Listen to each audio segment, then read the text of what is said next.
Welcome to With You Podcast, where we explore relationships and life transitions. I'm David. And I'm Tara. And we're here to talk about all the places we've seen and the places we've been. I want to do a Dr. Seuss reading. Oh, no. We could do that. But yeah, that's a lot of places we've been. We have, and just recently. Just recently. Been spring break for Wheaton College, and our typical spring break is we go on kind of a mission trip. Yeah. And so we've been with our friends in Central and Eastern Europe training Christian mental health professionals and got to see a lot of people we know and love. And it was a good time. Yeah. So it's the 11th year. Is that right? 11th year in a row. It's the 11th year. Yeah. We've gone to Czech Republic for the mental health conference. And then this year we followed it with a little workshop in Romania. Yeah, that was, it's always surprising, but we really have fun teaching and doing workshops together. Yeah. I shouldn't say we, I have a lot of fun. It was fun. Yeah. It was fun. It was really nice people. There were about 80 people or so, I think. I don't know. We'll have to ask how many people showed up. But at a church in Romania, we spoke about conflict and communication and parenting. Yeah. And had fun with friends in Romania too. And it was interesting to see how some things are universal and some of the looks we got were, oh, I think we touched a cultural thing here. Yeah. And it's interesting. Learning. Yeah. And really, I think the first starting spot was the question, and I think we asked this in the States too, is conflict healthy in relationship? I think that was the big thing that was surprising. Yeah.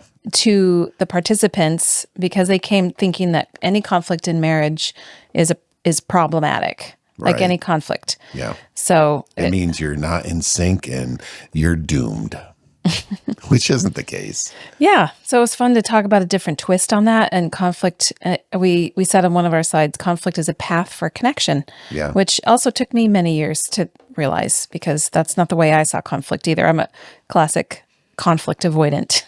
Yeah. And I try them all on. It's just kind of, let's try avoiding, let's try high conflict. Okay. It's fun to figure out. And maybe not for you, of like, what are we going to get today? Which flavor? It's a box of chocolate conflict. You never know what you're going to get. Well, we're not going to talk about conflict today. No. But that was, it was a fun time. So we've been traveling, a little jet lagged. So this will be interesting. Yeah, we're fine. Yeah, everything's fine. Well, and you just came from a birth. I mean, just came from a birth. So we just got back from overseas. I knew this was going to happen, but I had a client who got induced, and the baby was born, 2 hours ago? Yeah, not even. Not even. Here we are. And I was like, get home quick. We got to record. So just a slice of life in the Van Dyke house. We move from task to task. So, but I think it's moving and staying. I mean, that's kind of here's the segue, right? Oh, there we go. Okay. We're moving and staying. And it's the places we find ourselves. Are we satisfied with where we are? How do we think about place? I mean, and by place, you mean like geographical, physical place. Yeah. Right. State, country, house, kind of the place that you call yours, or apartment, or, Yeah. bench. We thought about talking about this because number one, we've been to a lot of different places, and having done that, we see that place has an effect on people, on the way we're shaped, on the way we identify, on lots of parts of the way we think about ourselves and the way we even think. Yeah. And so we just thought we should explore that.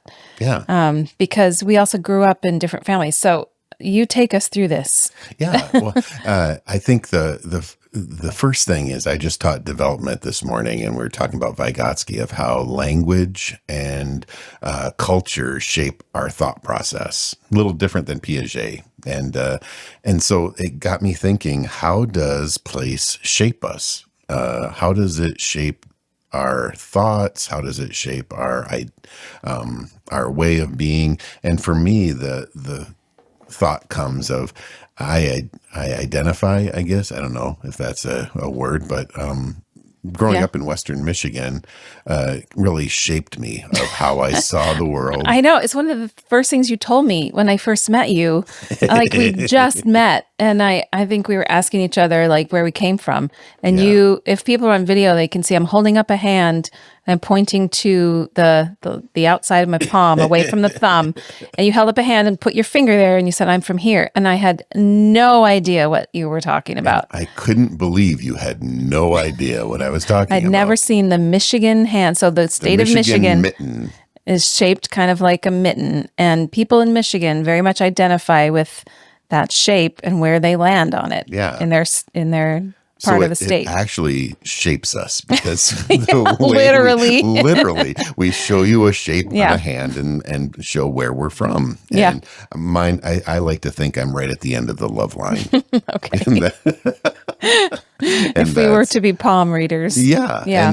But I think that growing up there, I had all that I needed, but I didn't know that there was a greater world. So Yeah. that we kind of joke about the hand, but I really thought that's how everyone said where they came from Yeah. and had Yeah. been really in that area. You've joked around. Our family says, if you're not Dutch, you're not much. And it's really if you're not from Western Michigan. So it's an Yeah. American Dutch. But I think it also shaped you and your in all the ways because you speak different languages. You Sort of. Yeah. I mean, my identity was more shaped by my lack of identity with place.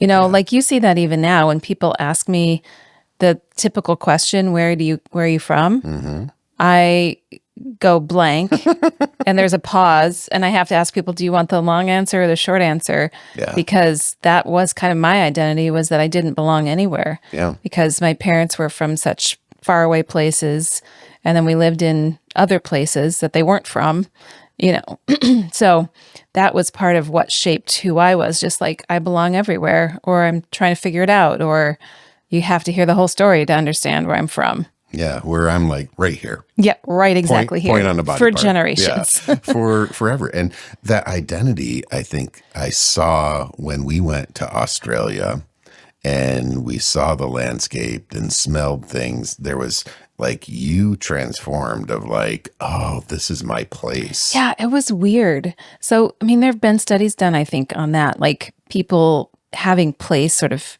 in their blood, kind of like feeling physically, viscerally connected Yeah. to place. And I never had that because, like we just explained, I was from everywhere. But when we visited Australia, I had no business to feel like that was my home. I'd lived there for a year, Yeah. but I didn't have a lot of memories connected with it or belonging.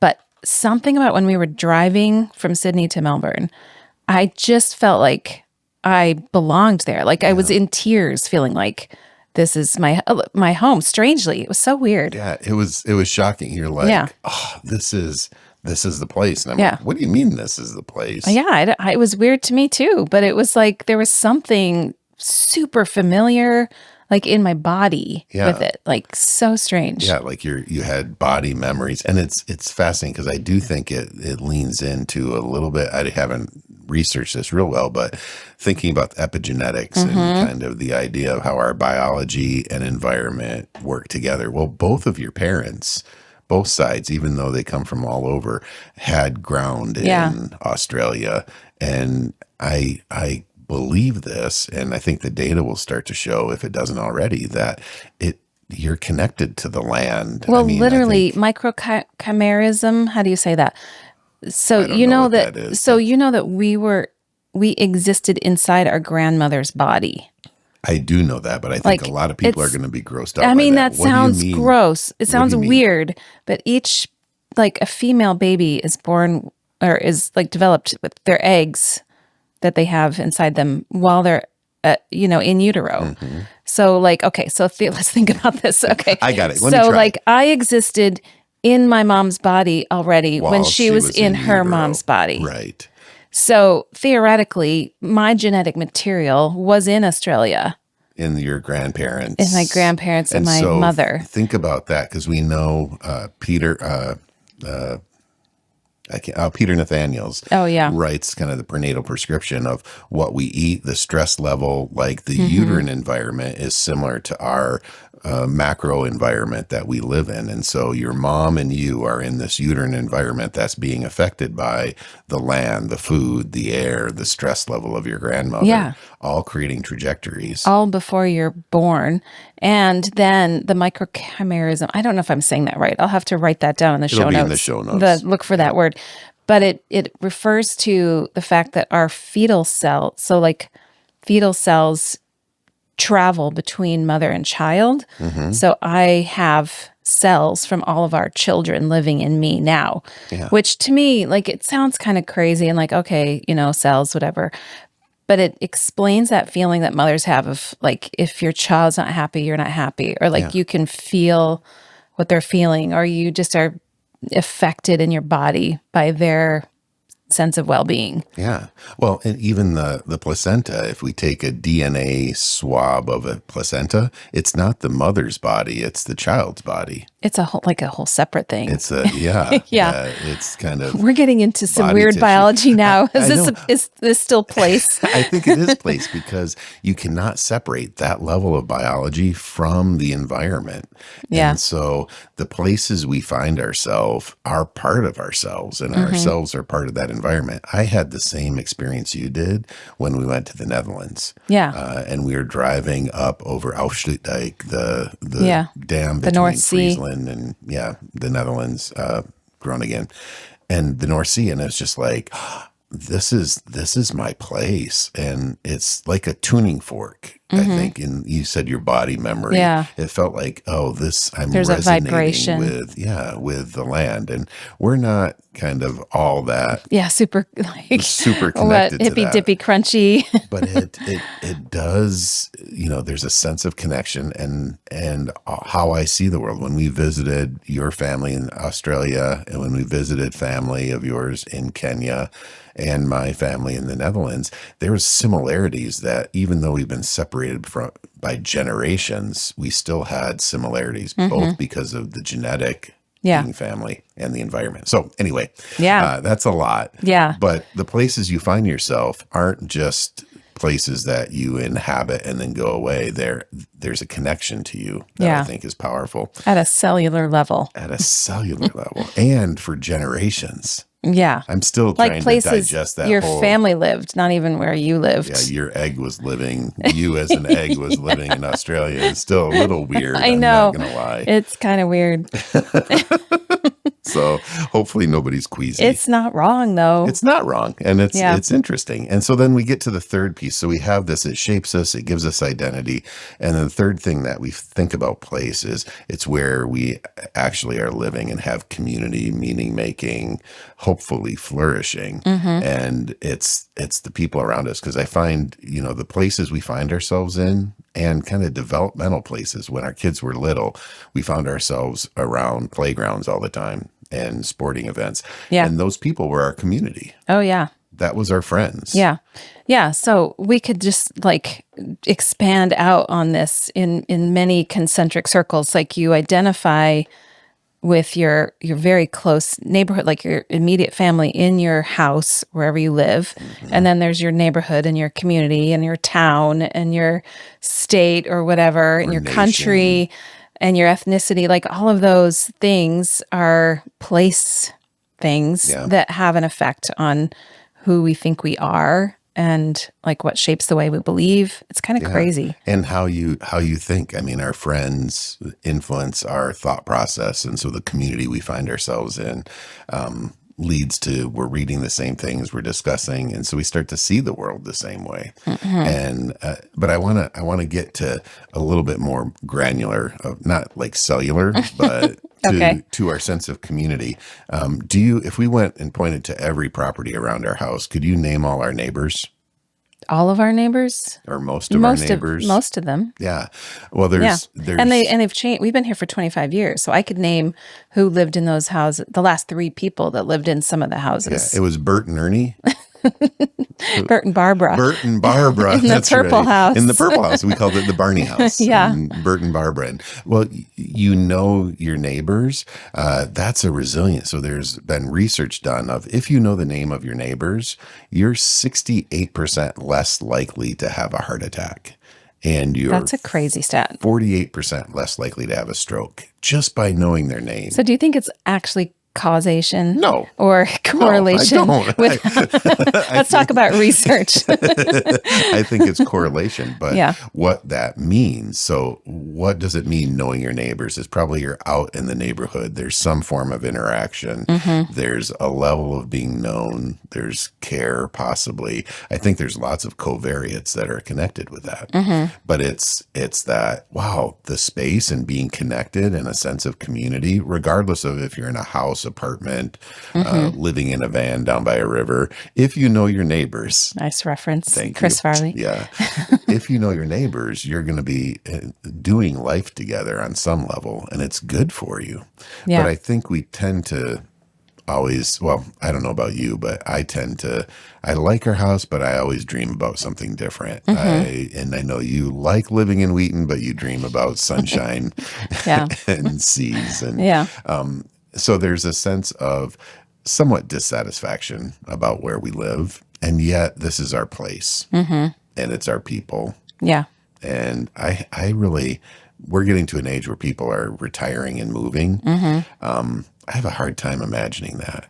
I feel connected to this space Yeah. and place. Yeah. We've put in a lot of time and equity and everything else here. Yeah. But I think what you're getting at too is that it's not just where you live, but how connected you are to what's around you that makes it healthy or unhealthy.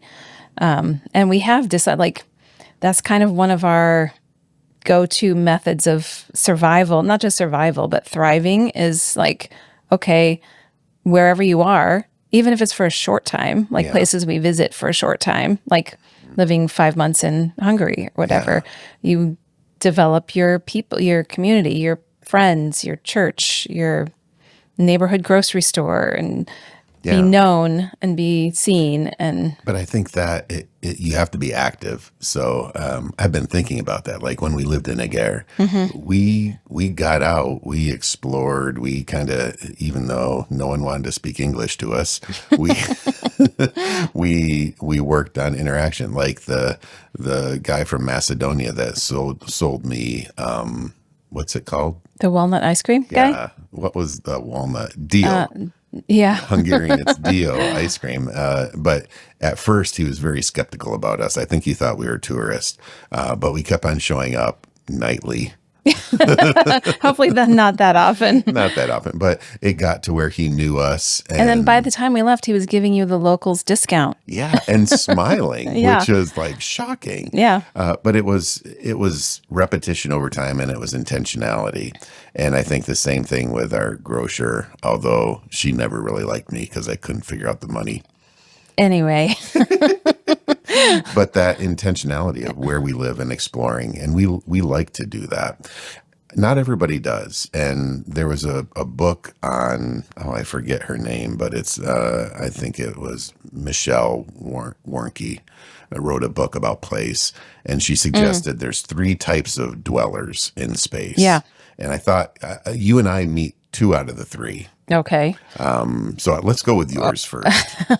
Okay. So the types of dwellers, should we just list them all and then we can let's talk list about all them? and we can talk about And everybody will, I'm sure, will identify with these. So the movers, the stayers, and the stuck. And the stuck. And I think some movers think the stairs are all stuck, but there's a difference. Yeah, and I think the stayers think the movers are afraid to commit. That might be true, or something. Yeah. So I'm in the movers category, obviously. You are a mover. Yeah. I mean, when we think about your growing up, until our, what was it? It must have been our Until we moved into this house. 2000. I'd never lived anywhere longer than 4 years. Yeah, it was 2006, I think, or something around that. You lived 4 years and that was it. And I couldn't believe that. Yeah, and I couldn't believe that you lived in this town your whole entire life without going anywhere. I know. Yeah. I And mean, that was scary to me at first to think about just being in the same house my whole life. yeah, and I was afraid you're going to run away. Yeah, well, I kind of got the itch every now and then to pack my bags. It was funny because there's about every 4 years, it's like, why are you packing stuff up? I don't know. We got to go somewhere. Saying goodbye to friends. And it's like, I don't think we're leaving yet. So, Yeah, but movers, it was a rhythm. Yeah. And movers are interesting people because they seek excitement, which is you are. Well, I mean, I think there adrenaline can be freak. lots of different reasons why people move a lot. Some are not by choice. Some are circumstantial with things that don't work out, or a type of job or military that kind of forces you to keep changing place. Yeah, I think that's true. Yeah. New opportunities come up, or required opportunities. Required. Like, I don't think that's always a choice for everybody to be moving.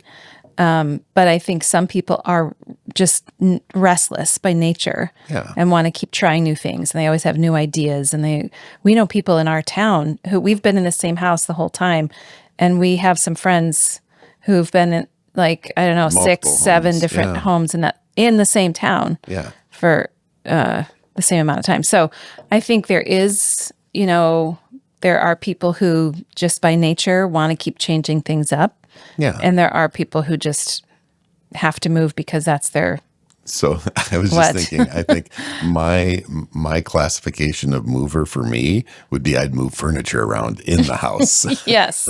That's how you change things That's up. how I would find my excitement.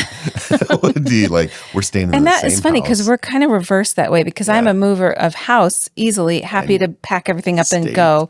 But when I'm in the house, I want the furniture to stay in the same place, because if I set it up one way, I figure that's the best way. But you don't know until we try other Yes, ways. you try other ways, and then we all realize it's wrong. But I just want to try it for a little bit. Yeah. My mom was that way too. She would just, like, we'd all be at school and work, and she'd be pushing couches around all by herself. We'd come home and it would be all different. Yeah. It would be bad if she did it in the middle of the night. So then when you wake Yep, up in the ouch. morning. Run into stuff. But I think you're right. There's opportunities that happen. There's requirements that happen, but there is a personality type, and it's hard to distill. Like, you grew up moving around a lot, so it makes Yeah. sense that you'd be a mover. I kind of like change. Yeah. And that's partly why we've organized our life to travel. So you get a little bit of that, Yeah. and we can stay in one house forever. Oh, I see now. It's all been organized to That's right. keep me I'm going to like, keep you happy by let's move around. Let's take Yeah. a flight and then come back to our house. yeah. That's in the Midwest.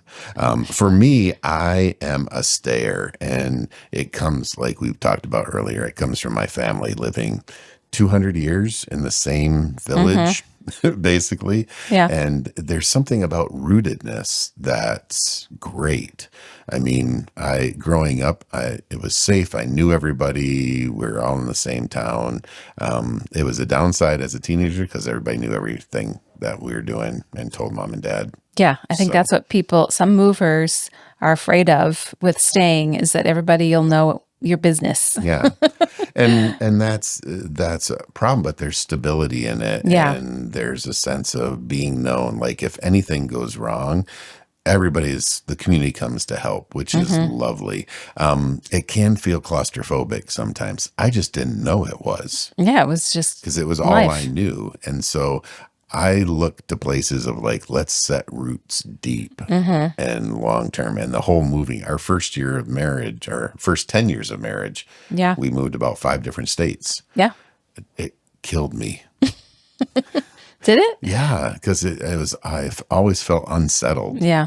And it wasn't until we got here, and now we've lived here 26 years, and it's been great. We put roots down. But you can see how couples, if one's a mover and one's I always want to say shaker. Shaker. I know. Yeah. Like, it just goes Mover together. and Mover and a shaker. Stayer. Mover and a stayer. You can have conflict there in that you have wanderlust, and I am just a simple stay in one place. No, I mean, I must admit, like after I got used to the idea that we weren't going anywhere Yeah. all the time, there's something really reassuring about being in a place where people know you. And like we've been going, a couple restaurants we've been going to for 30 some years, and the owners know us, and you feel, well, I don't know, like everything's familiar. Like home isn't just your house, home is all around you. Yeah. So there's something nice about that. Yeah. I mean, it is weird when the waiter goes, "Where have you been? I haven't seen you in a while." But it's also nice. And Yeah. we like that in church. I mean, I like the idea of being known in church, and now we go to a church where people know if we're there or not. And I'm like, I like the idea of being known. I know you have to have both, right? Like if you're known, you also have to be with the uncomfortable part of they don't just know the things you want people to know about you. Right. It's you can't like curate your you can't identity. curate it. It's like when our children lived with us for 5 months, our married children, like Yeah. there's no like putting on just a special, show or dinner for or new in-laws. It's just like, here we are. Oh, yeah. Here we are in our everyday realness. Are those kids still married? Yes, Oh, good. thankfully. So we didn't ruin them. But Well, yeah. as far as we know. Yeah, we'll see. But yeah, you see all the good and the bad, and that's intimacy, really. Yeah. Is Which being is fully known. Which is what is really hard. It is really hard because Yeah. I want you to see the best of me. The parts I don't like, I don't want you to see. Yeah. And I think you Yeah. feel that way. But healthy connection is all of that and being okay with it. Yeah. Well, so how are stayers different than the stuck then? What's the hallmark of a stayer? Like, do you think people usually stay by choice, or do you think some stayers kind of wish they were somewhere else, but or does that make them stuck? I think that makes them stuck. I think it's either resources or obligation keep you in a place. So it might be, I don't have the resources to go anywhere else. Whether that's like go from renting to a house or to a different town. And so I would say that's stuck. But the other piece, it might be family expectations or family obligations. There's always these plans, but always something comes up. And I have to stay around to caretake for siblings or parents. But there's a sense of I would be violating family norms to leave. And I felt that a little bit when Yeah. when my brother and I were deciding colleges Yeah. to go to. We went to one that we felt was so far away, and it was 3-hour drive. I know. I thought it was so cute when I met you, and you're like, "Yeah, I'm from way far away from here, like a 3-hour drive." Well, when you say it that way, it sounds crazy. But it was like family expectation. One, not everybody was really into education. And two, it was you stay close. Everybody's connected. And Yeah. So by him and I leaving, we were breaking out of the stayer model because we were starting to feel like, well, there's more out there to see. But it's really hard. And I think that's been a hard thing culturally in the U.S. is we've moved from a kind of a stayer nation maybe in the 50s, 60s, 70s to the 80s with the economic boom to now. Everybody moves, like families are all over. Your family covers the whole country. Yeah, we're coast to coast. Yep. And but that wasn't the question. The question was stayers versus stuck. Yeah. And I think it's family obligations, resources That make you stuck. that make you stuck and feel trapped in the place. And it might be just job, right? Like my job is here. So I think I would be open to going somewhere, but I am committed to my institution. I mean, I've put my career here. I've gotten tenure, Yeah. which is like a marriage of sorts. Yeah. I mean, and now that we've been here, raised our family here, have your career here, it's almost impossible for me to imagine how hard it would be to move. Yeah. Because it was different when I was a kid too. Your parents picked up and moved and planted you somewhere else. And we did when we were younger, fairly often for a reason like graduate school. And we didn't, have a bunch of stuff to move along with us. When you've been in a house for 25 years and raised a family here, It would Yeah. be a bit more monumental to Right. dig up our roots. And our friends are here, our community in terms of faith communities here. Yeah. It would feel like a violation. And I don't, It I would don't, feel like a violation yeah, of those of, relationships. okay, but people move. I know. But this is why I'm a stayer. Because I don't But feel, you're I not mean, breaking up with friends if you move. you kind of are. I mean, relationships are based on proximity. Of we have friends that live far away, and we're committed to that. Yeah. But it takes work and intentionality, and Yeah. it's easier to just be friends with proximity. Like when our kids were in sports, those were our friends, and now we have different friends. Yeah. You can, but it takes a lot more work than just proximity.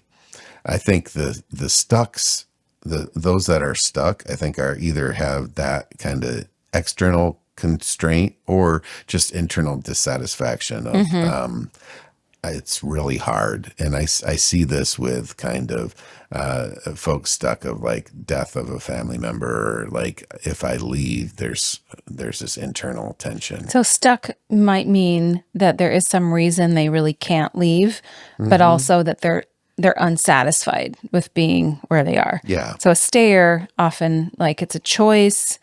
They're pretty satisfied with where they are. They're connected. Yeah. There's a reason they're staying, even if they have a choice to I would say it's be intentional. somewhere else. It's Yeah. intentional. Yeah. And there's some people I think who are going to be dissatisfied no matter where they go, which Yeah. can be some of them, on this far end of the spectrum of the movers, of people just keep looking for something better somewhere else Yep. and never finding that perfect place, which is, I had to tell myself that when I knew we were planting in the Midwest, like there is no perfect place. Yeah. Like there's some places that have advantages in different areas, like, you can factor in weather, proximity to family, all sorts of things that are important to you, and none of them are going to tick all the boxes. Right. And the question is, can you make this place meaningful? Can you kind of respond to this place, be intentional about being in this place? And it can be, plant a garden. It can be get involved in activities, What else? build a sense of community. Yeah. I mean, do you embrace the place? So we talked about earlier our genetic homes in terms of Netherlands and Australia.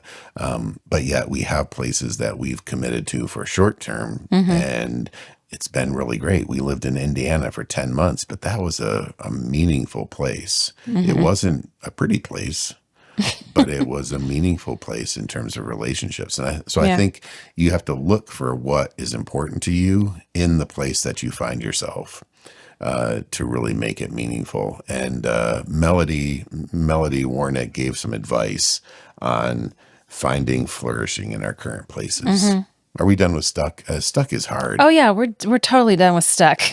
Yeah, we're over that, over the types of dwellers. I think there's just one other thing about stuck. And Yeah. I think it's what we're seeing now is the 20-somethings are a bit stuck.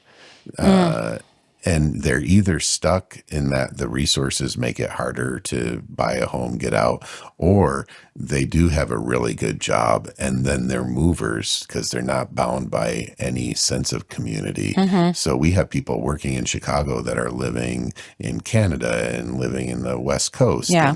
And so we really have to reclassify what community is and what place is to build a sense of connection, because the old structures in terms of church work with technology now, that's not a place-based thing. It's very different with people now working from wherever. You're not building your community around your workplace. You're not even physically in the same place with the people you're working with or meeting up with online or whatever. So yeah, it's changing a lot. It's hard like for me, and I don't know if it's just because I'm old, but that sense of that's part of it. hey, I mean, I thought you were on my side. I think part of it is that's where you do the relationships, and so the technologically connected relationships aren't the same. I mean, we were just with friends over in Europe, so much better to see them, hug them, be present with Yeah. them than talk on a little computer screen. Yeah. It's also what I worry about our granddaughter learning about us through a phone. Yeah. Well, we'll do our best to be in person with her as much as Yeah. possible. Yeah. Yeah. So how do you think the places we've lived have shaped us? Like, Ooh, good yeah. question. This was not in the show notes. It's changed me. What's changed you? The traveling to multiple places, being Because you were a stayer because I and was a now stayer. you're a stayer who moves. I'm a nomadic stayer. You have your home base, but Yeah. you move out a lot from and there. and that's been a big shift because I really wasn't comfortable. Like when we first met, anxiety got the better of me about Yeah. moving anywhere. Yeah. Everything felt like a threat to me. Yeah. If I'm really honest, now looking back, going into Chicago felt like a threat, and moving anywhere. I know. I remember I drove you across the border in California to Mexico and you didn't even get out of the car. No, why? Why? Yeah. I mean, yes. I mean, the And now idea was great. now you're the one who leads me through these cities in Eastern Europe somewhere. You're and like, is this okay? I'm like, oh, sure, it's fine. Come with me. no, I don't ask if this is okay. I've just gotten into a weird habit of following you around now. And I'm like, since when did this change where you know your way around or you're just willing to forge ahead and Yeah. jump on public transportation and Yeah. be in neighborhoods you don't know where you are? And don't know how to communicate with people, but we have a good Yeah. time. I mean, I would say you've It's changed a me. lot. Yeah, I've gotten more adventurous, and it's not even adventurous. It's just like, oh, this is people, and I think it's having an understanding of people in place of like, oh, I'm a visitor or I'm entering into their place, and I'm going to be curious. And wouldn't you say almost everywhere we've been, people are receptive to relationship? Like they're open, even if at first glance it seems like we're outsiders. Yeah, I think- People generally are welcoming and want to help you feel comfortable. Yeah, if you have a humble and curious stance, the only place I disagree with that, Oh, there's no. one place. I think what that would be. See if you can guess. Where my charm does not work. There's so many choices. I'm just kidding. The TSA. Oh, I thought That's you were a talking place. about a country. I couldn't think of a country. It's like O'Hare. Oh, yeah. Well, yeah. That's a place where Yeah, any security place where you're trying to be funny. That's they not the don't place. want to. They don't want to play. No, that is not the place to be funny. The TSA. I try so hard. I know. And it do not. still doesn't go well. No, they get angry and then they take my stuff. No, well, you should learn. But I think other than the TSA in the airports, Yeah, that's its own culture. I probably should say I really appreciate the men and women of the TSA for all Yes, the for work keeping that they us do, safe. keeping us safe as we enter and exit the airport. Because I'm going to get special attention now. As if you didn't already. I know. So we have, but I think that's changed me. I think the willingness to just not know and go in, and it's been great. But I still do need my space. And coming back home, it was lovely today in class. A little grumpy this morning. Things didn't go right. Forgot my keys, forgot my coffee, forgot my devotion book, forgot everything. So luckily I had the lecture in my head. But it started out and the students said, is there going to be a devotion? I'm like, no. And then one of the students goes, Dr. Van Dyke, before you start talking, we would like to pray for you. Oh, well, And that so was nice. They led the devotion. That was very nice. And then a couple came up and gave me a hug. And it was like, this is my place. Yeah. And it kind of settled down all the chaos. And for me, that was like, oh, yeah, this is what place means. It means when you're dysregulated, they're soothing. There's people that know you, that see you. And I think that's been a big life lesson. How has being a mover kind of to being a stayer kind of changed you? I mean, I think you've probably observed it, but I do feel rooted in where we live now. Yeah. I feel comfortable with it. But you're right. I do need some change. So I'm happy to have our home and our roots here. And I'm happy that our kids have roots Yeah. because they can say where they're from. They can come back here and see old friends and old teachers and, feel I don't know if they love that, but I think I love that for them. Yeah. But so I feel comfortable with that, but I also still thrive on having some change, some like foray out into seeing different things and meeting different people and then coming back. Yeah. So I like where we've landed, where Yeah. we're both we're combining our styles.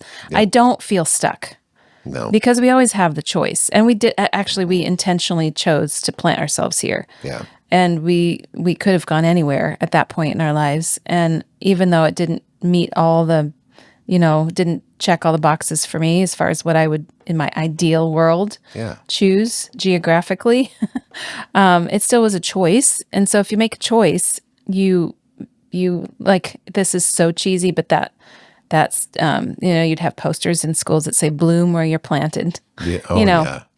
It's that idea And of there's like, usually a cat you're planted hanging here. there. So do you want to just wither and like hate your life and just live inside? And no, like you can build something beautiful around you wherever you are. Yeah. And I think about that we choose to be here because even on our last trip, our friend Martin gave us a visa to leave and live in the Czech Republic if we need to. So tempting. Right. So sweet. It's So just like, it nice. seems like things are pretty chaotic. You can come and stay here. Yeah.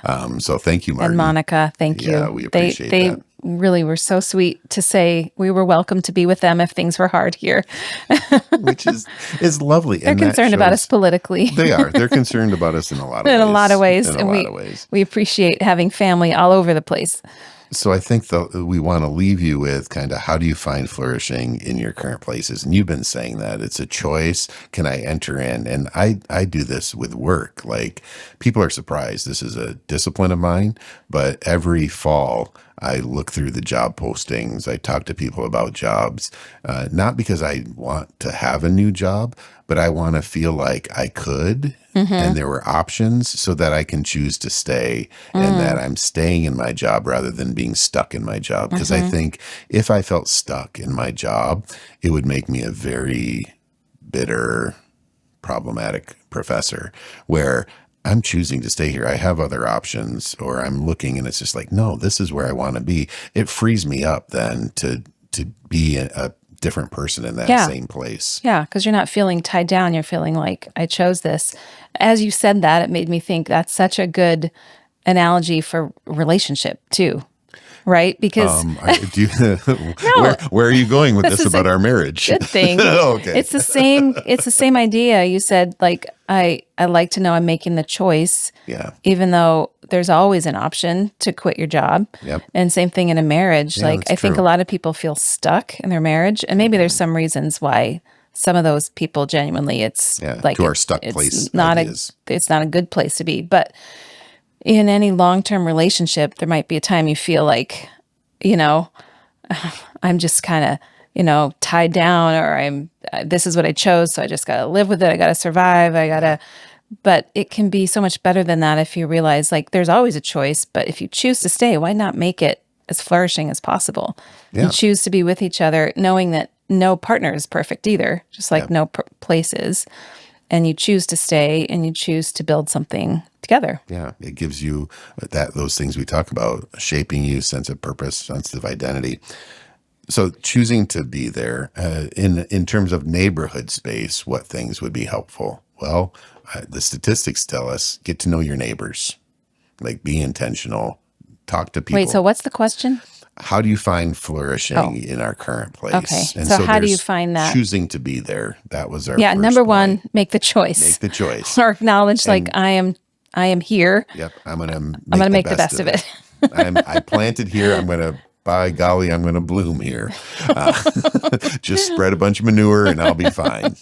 The second one is get to know the people around you. And that means take action. It's not a passive thing. No, it's not. And I think a lot of people don't see it that way. Yeah. They wait around for people to come to them or to just organically meet people. It doesn't work like that. No. As much as that would be lovely. And it's cute when it happens in rom-coms and stuff, but like Yeah. But when we but really, really I think it takes more work, and yeah, that's hard it because it is. also means a risk, you know, Yeah. like it can be hard to just like chat it up with someone and try to, Yeah. you Well, know, exchange phone numbers and stuff. Like it can be awkward, but I think most people are open to that. We've met some neighbors who we talk over the fence, we find out they're not really interested in being friends. Fine, we let that yeah. go. But we know their names and they But know our but we names. say And yeah. hello and we give each other the mail that gets misdirected to our house and Yeah. maybe bring them cookies every now and then. But you know, there's going to be people like that, and then there's going to be people that turn into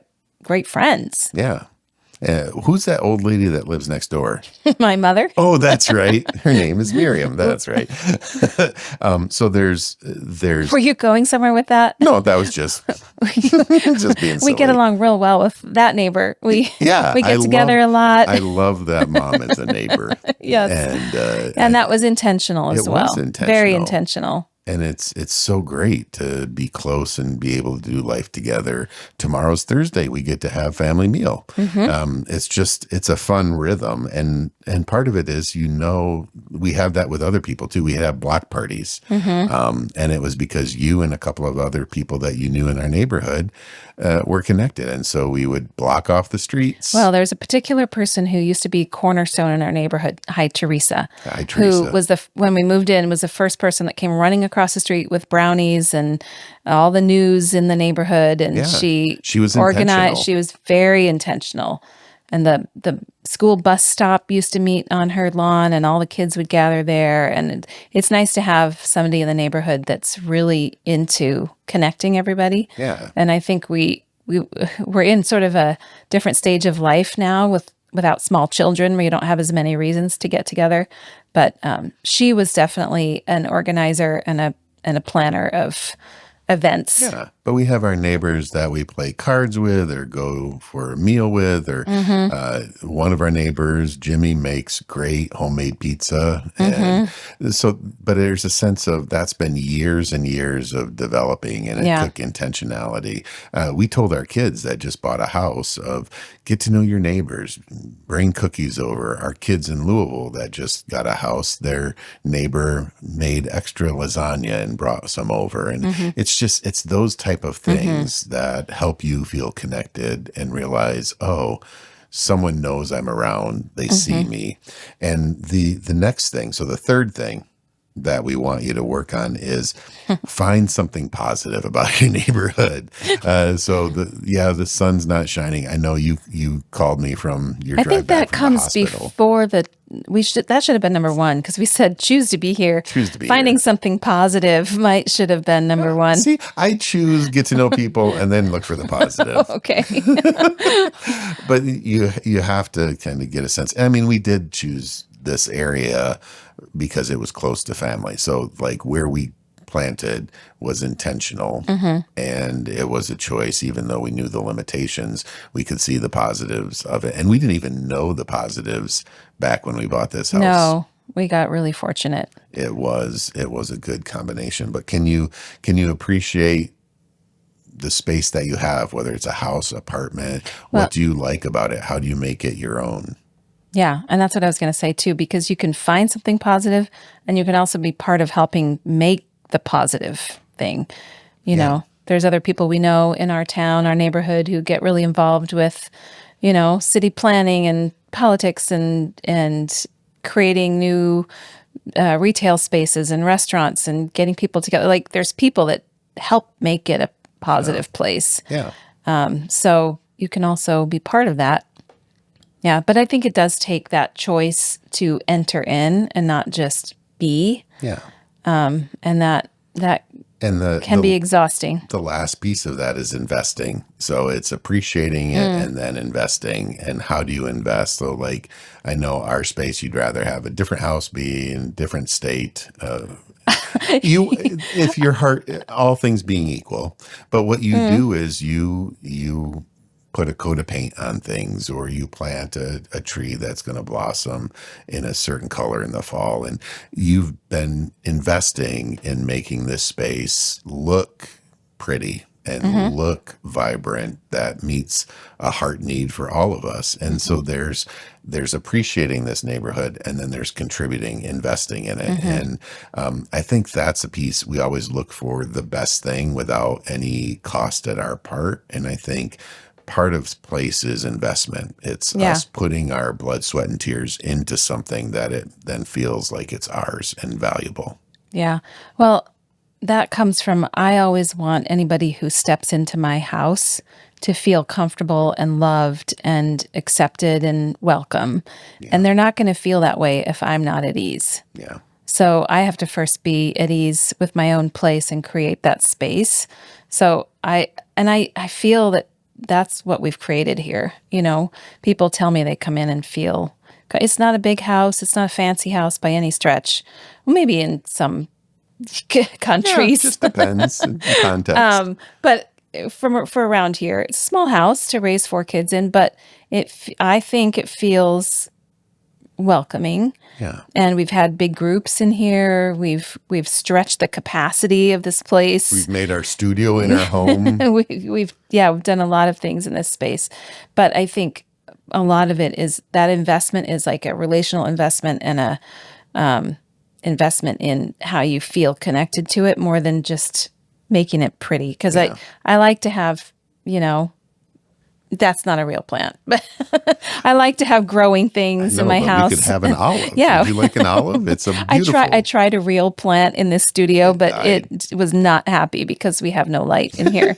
So we had to settle for something fake. But it looks lovely, even though it's fake. Greenery is always a good thing to bring life into a place. Yeah. Well, as you were talking, there was a bit of a cheesy thought of like wherever you are is a satisfying place for me, which is true and yet just a little gushy. But the other thing is what we listed out here of the ways to make a place flourishing, I think is also a way of making a relationship flourishing. Yeah. That's what we were talking about. Weird, right? I thought we were just talking about place. Yeah. But it goes to our marriages, our dating relationships, our church community. Can we find the positive? Are we willing to invest? Do we appreciate and actually take action? All of these things are vibrant in flourishing, whether it's in a space that we're talking about, a home or a state or a neighborhood institution. or an institution. Yeah. Or a marriage. Yeah. So hopefully this was interesting. It was fun. And we'll be in the same place next week. This time next week. We look forward to talking to you then. See you then.